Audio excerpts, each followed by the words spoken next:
My name is Mackenzie Robinson, and I'm a children's book illustrator and live painter here in Gilbert, Arizona. And today I wanted to talk about 10 lessons that I learned from illustrating my first children's book. A few years ago, I was asked to illustrate a book about two kids hiking the Grand Canyon, and I had never illustrated a book before, but I had always wanted to, so I was really excited for the opportunity to be paid to do this. I had thought about doing it on my own, but it's a lot of work to do for no payment. So when somebody approached me and offered to pay me to illustrate, I was so excited to do it. And that book is Alice and Jack Hike the Grand Canyon. So I finished it. It took me way longer than it probably should have, but it was my first time and I had so much to learn, and I'm really proud of how it turned out. I learned so much illustrating this first book, and I've since illustrated another book and I'm working on my third, but really this first one taught me a lot, and so I wanted to share a few of those things with you today. So the first thing I learned, and this probably applies more to self-published illustrators and authors, but I would definitely wait until the text is totally complete before you start illustrating. I think it's fine if you want to start character design and things like that, but if you're going to start actually planning out the pages and everything, wait till the text is done. I was so excited to do this, and the text was not completely done, but I had rough drafts, and so I started working on some pages based on those. And of course, things are going to change again and again and again throughout the editing process. So probably just wait and don't get started until the text is complete.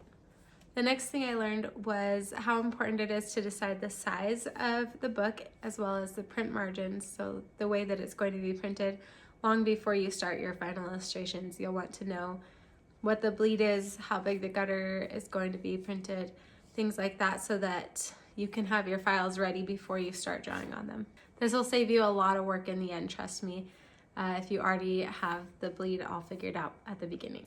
The next thing I learned, part of the process of illustrating a children's book, is just how important all the planning steps are and all of the preliminary work before you get to those final pieces of art. I know you're so excited about how the style is going to look in the end, but really those planning phases matter so much. So spend the time doing the thumbnail sketches and spend the time doing just the sketches before you add color. Make those really, really good. And then when you get to the stage of adding color, it's gonna be so much fun because you've already made all the big decisions and you can just make it beautiful.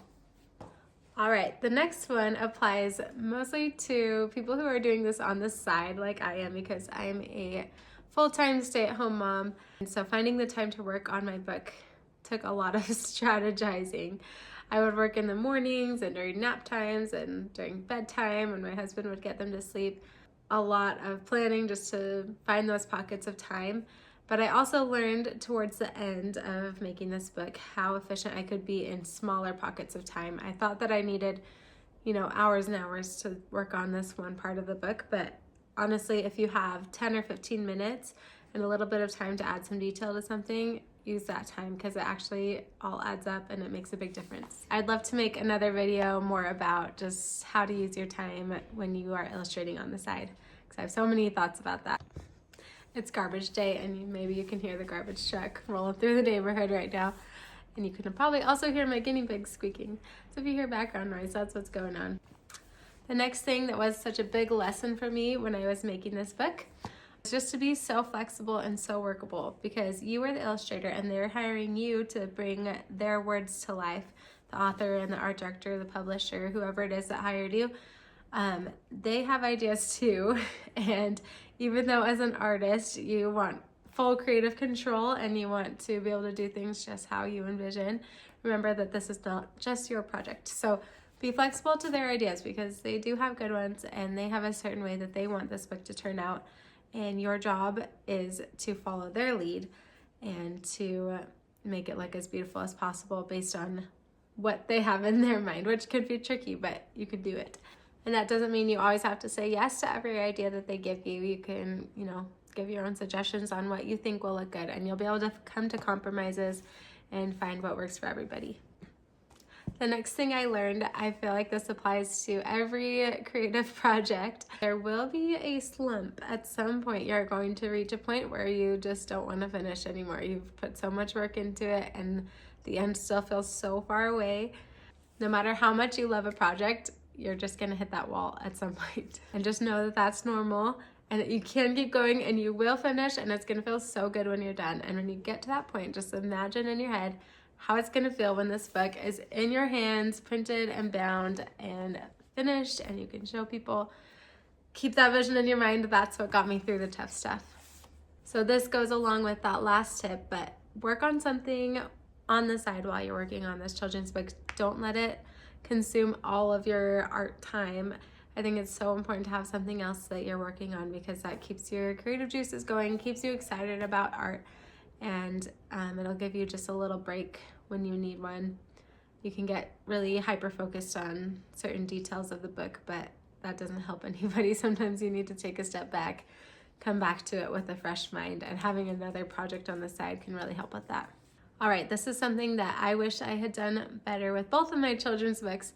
I get so busy using all of my time to illustrate them that I forget to promote. And so for the next one, I really want to do a better job at promoting the book while I'm making it, so that when it is time to release, people have already been looking forward to it and anticipating this, and they're as excited as I am for it to be done. This next one is something that I have to remind myself of all the time. My dog is chewing his food. Hang on. All right, as artists, sometimes we have really good taste and our abilities don't match that taste perfectly, and that is okay. So my next lesson learned is that done is better than perfect. I had to remind myself this so often when I was illustrating this first book, because as my first book, I wanted to be able to show people, like, this is what I can do, and I just wanted it to be, like, amazing. But it's okay that it's your first one, and if you never get through the first one, you're never going to get better. And so it's okay if the first one's not amazing. You can do more, but you're not going to do more if you don't even finish it. So done is better than perfect. Just keep going, and, you know, obviously you want to do your very best work, but your best work right now is going to be different than your best work years from now. And so let it be your best for now and just keep moving forward, because finishing is such a big deal. Finishing a children's book is a lot of work, and once you finish, you'll feel like you can do anything. So that is my last lesson that I want to share with you, is that you can do this. There will be times when you feel inadequate. You'll wonder why they hired you. You'll feel like other people could have done this job so much better than you, but you got this. You have a creative mind that nobody else has, and nobody can make this book like you can, and nobody will. So whatever you can make is going to be beautiful and wonderful, and you can absolutely do this. Good luck on your book. I would love to hear how it goes, and if any of these tips helped you. If this video is helpful, please hit the like button and subscribe. I'd love to keep making more tips on children's book and live writing painting and art in general. Just want to share all of it with you, and so that really helps to support me. Thank you so much, and happy art making.